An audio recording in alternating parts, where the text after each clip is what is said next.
ഗുരുവായൂരപ്പന്റെ ലീലാവിലാസങ്ങള് എത്ര കേട്ടാലും മതിയാവില്ല അല്ലേ? അങ്ങനെ ഭഗവാൻ കാണിച്ച ലീല ഒരു കുഞ്ഞിന്റെ ജീവിതത്തിൽ ഉണ്ടാക്കിയ ഒരു അത്ഭുതം, അതാണ് ഇന്നിവിടെ പറയാൻ പോകുന്നത്. 7 വയസ്സായില്ലേ അവനെ സ്കൂളിൽ ചേർക്കണ്ടേ? ഭാര്യയുടെ ഈ വാക്കുകൾ അയാളെ ചിന്തയിൽ നിന്നുണർത്തി. അതിപ്പോ നിനക്കറിയില്ലേ? ഡോക്ടറോട് ചോദിക്കാതെ എങ്ങനെയാ? അയാൾക്ക് മുഴുമിപ്പിക്കാനായില്ല. വിവാഹശേഷം 5 വർഷങ്ങൾ കാത്തിരുന്ന് ലഭിച്ച പൊന്നോമനയുടെ കാര്യമാണ് ഈ പറയുന്നത്.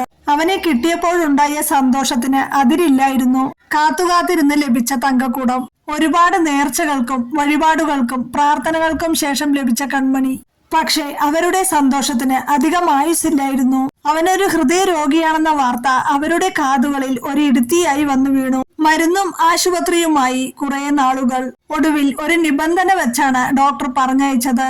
കൃത്യമായ ചെക്കപ്പിന് പുറമെ അവൻ മറ്റു കുട്ടികളുടേതുപോലെ അധികം ഓടിച്ചാടി നടക്കാനൊന്നും പാടില്ല.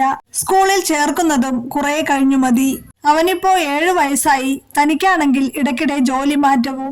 ഒടുവിൽ അവരുടെ നിർബന്ധത്തിന് വഴങ്ങി ഡോക്ടർ അവനെ സ്കൂളിൽ ചേർക്കാൻ സമ്മതിച്ചു. കൂടുതൽ ശ്രദ്ധിക്കണമെന്ന നിബന്ധനയോടെ.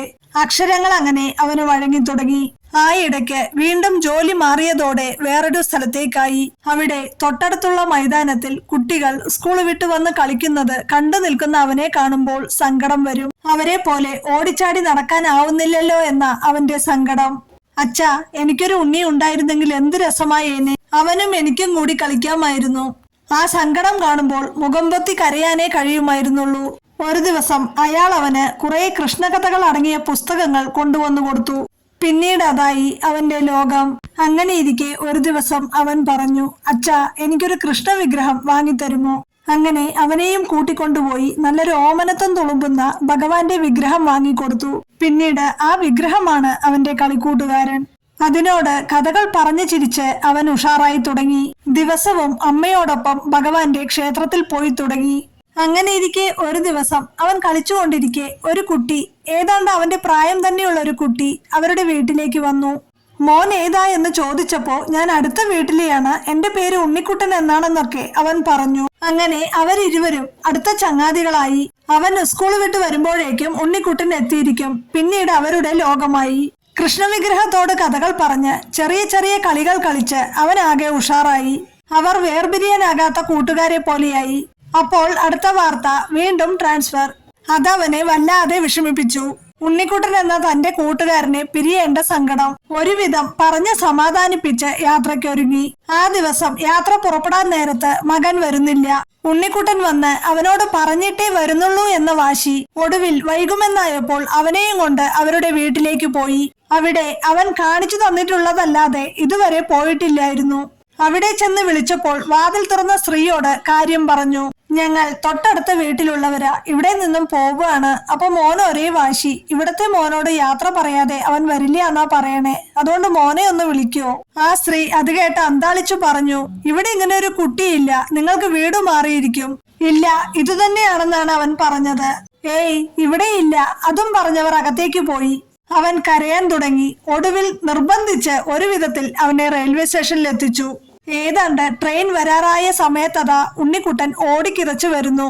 കയ്യിലൊരു താമരപ്പൂവുണ്ട്. അത് മോന് കൊടുത്തവൻ അവനെ ഗാഠം പുണർന്നു.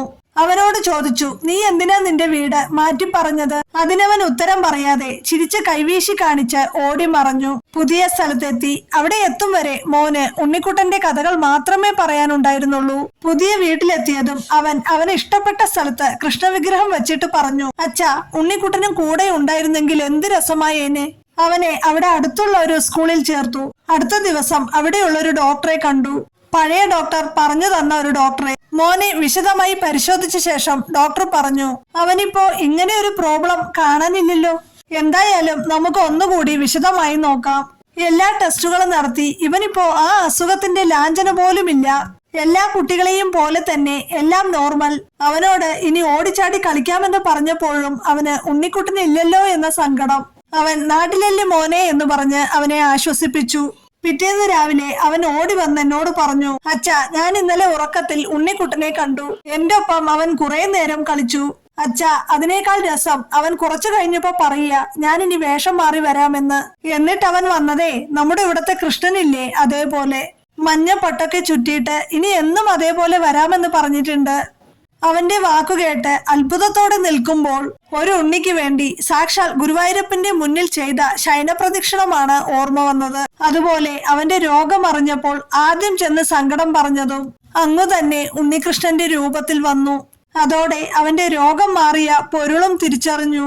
ആ റെയിൽവേ പ്ലാറ്റ്ഫോമിൽ വെച്ച് സാക്ഷാൽ ജഗന്നാഥൻ തന്നെ തന്റെ മകനെ ഘാടം പുണർന്ന് അവന്റെ എല്ലാ രോഗങ്ങളെയും മാറ്റി. അവിടുന്ന് കുറച്ചുനാൾ കഴിഞ്ഞ് ലീവിനായി നാട്ടിലേക്ക് വണ്ടി കയറി. നേരെ ആദ്യം ഗുരുവായൂർക്ക്. അവിടെ ചെന്ന് അമ്പലക്കുളത്തിൽ മുങ്ങി കദളിപ്പഴവും പീതാംബരപ്പട്ടും ആ നടയിൽ വച്ച് സാഷ്ടാംഗം നമസ്കരിച്ച് ശയനപ്രദക്ഷിണം ചെയ്യുമ്പോൾ ബ്രഹ്മാദി ദേവന്മാർ വന്ന് സദാ സേവിക്കുന്ന ആ പാദപങ്കജങ്ങളായിരുന്നു മനംനിറയെ. ആ സമയം ആ ശ്രീലകത്തിരുന്ന് ഇതൊക്കെ എന്ത് എന്ന കള്ളച്ചിരിയോടെ നിൽക്കുന്നുണ്ടായിരുന്നു സാക്ഷാൽ ഉണ്ണിക്കുട്ടൻ. അതെ, ഏവരുടെയും പൊന്നു തമ്പുരാൻ സാക്ഷാൽ ശ്രീ ഗുരുവായൂരപ്പൻ.